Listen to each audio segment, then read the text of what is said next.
आज की डेट में अगर आप कोई बड़ी परचेज करने जा रहे हैं या फिर घर या गाड़ी लेने जा रहे हैं तो आपको फाइनेंस की या फिर लोन की ज़रूरत पड़ती है और इसका एक प्री रिक्विजिट रहता है good credit score. Credit score India की क्रेडिट एजेंसीज आपको असाइन करती हैं। एक 3 डिजिट नंबर होता है 300 से लेकर 900 के बीच में, जो कि डिपेंड करता है आपकी क्रेडिट हिस्ट्री क्या रही है उसके बेसिस के ऊपर। अगर आपका क्रेडिट स्कोर अच्छा है तो उसके बहुत सारे बेनिफिट्स हैं।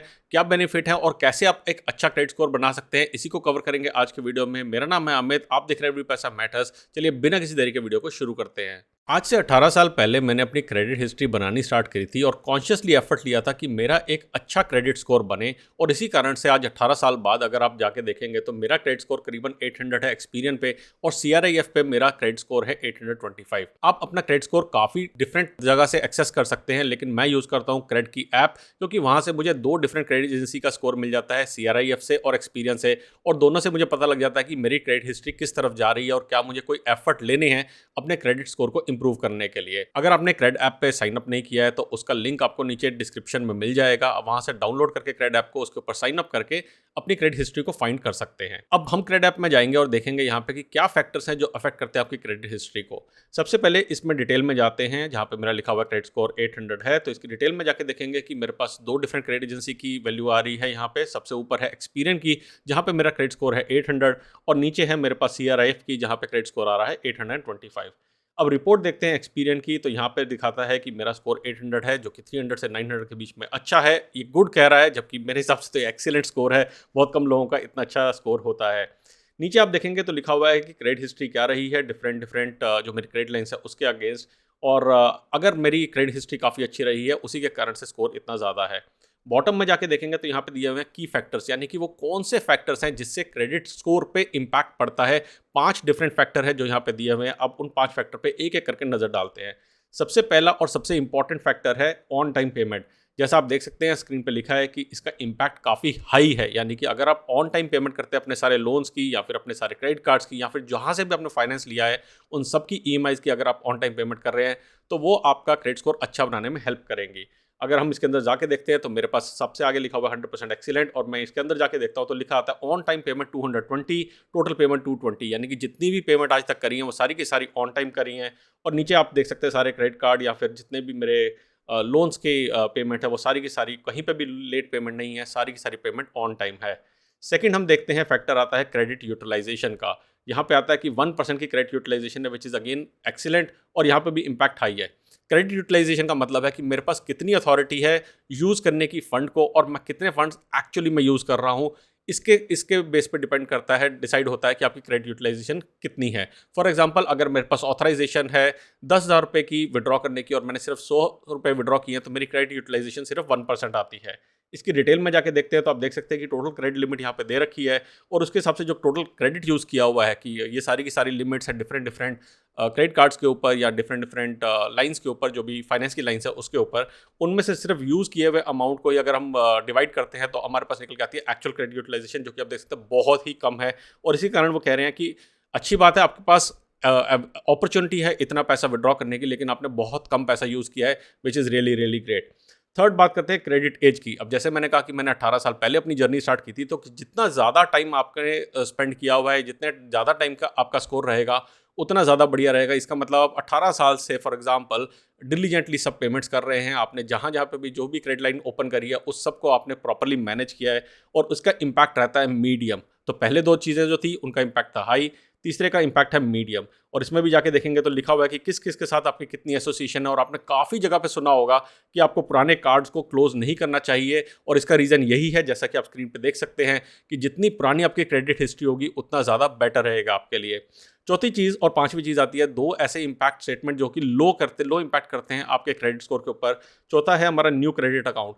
अगर आपने कहीं पे नया लोन अकाउंट या फिर नया क्रेडिट कार्ड या फिर नया फाइनेंस करवाया है तो उसका आपके क्रेडिट स्कोर के ऊपर थोड़ा सा नेगेटिवली इम्पैक्ट पड़ता है, क्योंकि अभी ये नहीं पता है कि आप डिलीजेंटली इसको आपको पे ऑफ कर पाएंगे या नहीं कर पाएंगे।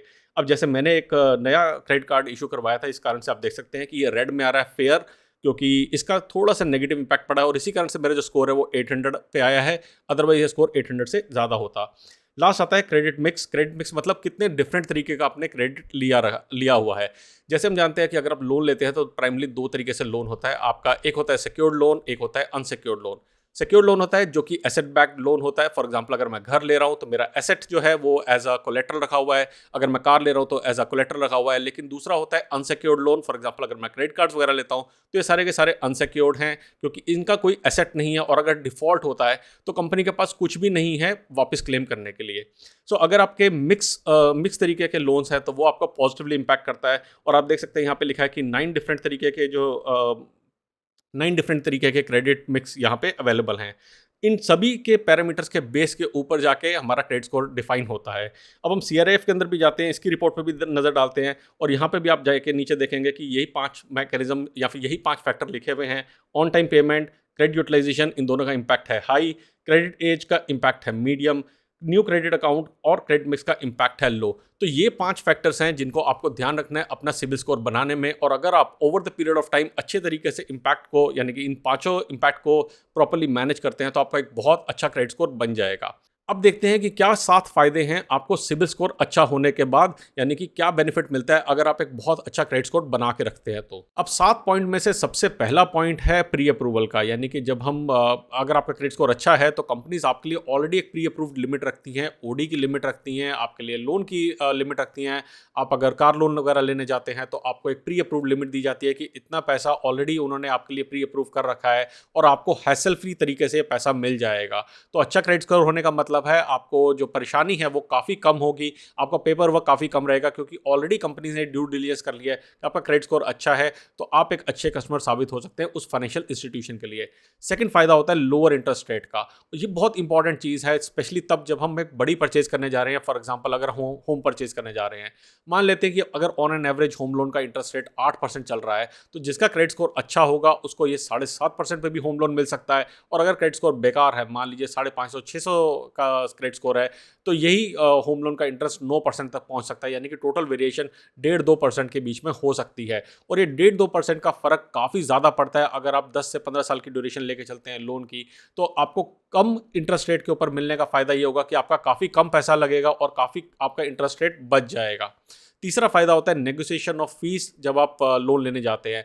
अब जब भी हम किसी लोन के लिए फाइनेंस के लिए अप्लाई करते हैं तो काफ़ी पेपर वर्क रहता है और उस पेपर वर्क के लिए वो डॉक्यूमेंटेशन फीस वगैरह लेते हैं, लॉयर फीस लेते हैं। और अगर आपका क्रेडिट स्कोर अच्छा है तो कंपनी को पता है कि यार हमें इस कस्टमर के साथ रिलेशन बनाना है, और रिलेशन बनाने के लिए वो ये छोटी छोटी जो एडमिनिस्ट्रेटिव फीस होती है इसको वेव ऑफ करने के लिए रेडी हो जाते हैं। आपके पास एक पावर टू नेगोशिएट आ जाता है और उस नेगोशिएशन पावर से आप अगेन और पैसे बचा सकते हैं। तो हम यहाँ पे देख रहे हैं कि ओवरऑल क्रेडिट स्कोर अच्छा होने से आप कैसे कैसे कहाँ पे पैसे बचा सकते हैं, टाइम, एफर्ट, मनी तीनों की सेविंग हो रही है।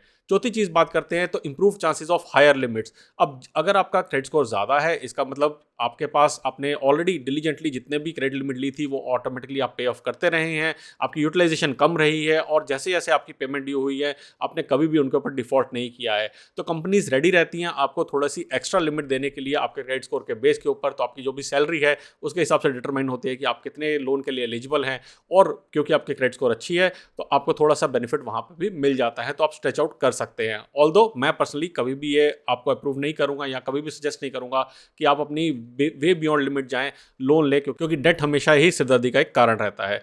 More chances of getting a longer tenure loan. अब ये भी एक इंपॉर्टेंट चीज़ है। वैसे आइडली तो जितना कम हो सके उतनी जल्दी लोन खत्म कर देना चाहिए, लेकिन अगर फॉर एग्जांपल मैं चाहता हूँ कि मैं 15 से 20 साल का लोन लेना चाहता हूँ, एक बड़ा घर लेना चाह रहा हूँ उसके लिए, तो मुझे अप्रूवल आसानी से मिल सकता है उस केस के अंदर, क्योंकि तब बैंक्स या फिर फाइनेंशियल इंस्टीट्यूशंस अगेन ये देखते हैं कि यार आपने पिछले इतने साल से क्रेडिट स्कोर अच्छा बना के रखा है और ये हम उम्मीद करते हैं कि जैसे आपकी हिस्ट्री रही है वैसे आगे कंटिन्यू भी रहेगी, तो we are happy to give you more time ताकि आप अपने लोन की पेमेंट कर सको। एक्चुअली उनके लिए तो बेनिफिट है, क्योंकि जितनी देर बाद आप लोन पे करेंगे उतना ज़्यादा इंटरेस्ट उनको मिलेगा। नेक्स्ट चीज़ है quicker approval of credit cards. For example अगर आपका क्रेडिट स्कोर अच्छा है तो आज की डेट में KYC होता है और 5 मिनट के अंदर ही क्रेडिट कार्ड इशू हो जाता है। अभी हाल ही में मेरी वाइफ ने क्रेडिट कार्ड के लिए अप्लाई किया था और it took was total 5 minutes of time because credit score अच्छा था। तो क्रेडिट स्कोर अच्छा होने के कारण आपको बहुत सारी डॉक्यूमेंटेशन से छुटकारा मिल जाता है और फटाफट ही आपको अप्रूवल्स मिल जाते हैं। लास्ट है higher limits on credit card. और ये बहुत इंपॉर्टेंट चीज़ है, in fact one that you should always push for. आपको जितने ज़्यादा लिमिट मिल सकती है आपको लेना चाहिए, लेकिन उस लिमिट को यूज़ नहीं करना है। लिमिट लेने का फ़ायदा क्या होता है, जैसा हमने देखा था कि इम्पैक्ट पड़ता है हाई, यानी कि अगर मेरे पास लिमिट है 1 लाख रुपए की और मैं उसमें से यूज़ कर रहा हूँ सिर्फ 1,000 रुपये, तो मैंने सिर्फ 1% ऑफ लिमिट यूज़ करी है। तो मुझे पुश करना चाहिए कि मेरे पास हायर लिमिट आ सके, and again if I have a good credit score तो उससे मुझे ज़्यादा लिमिट मिल सकेगी। तो ये सारे के सारे बेनिफिट हैं, और क्रेडिट स्कोर कैसे अच्छा बनाते हैं मैंने वीडियो में ऑलरेडी कवर किया है। अगर आपके कोई सवाल या सुझाव है तो नीचे मुझे कमेंट सेक्शन में ज़रूर बताएं। जल्दी आएंगे एक और वीडियो लेके, तब तक के लिए बचाते रहें, कमाते रहें, बिकॉज एवरी पैसा मैटर्स।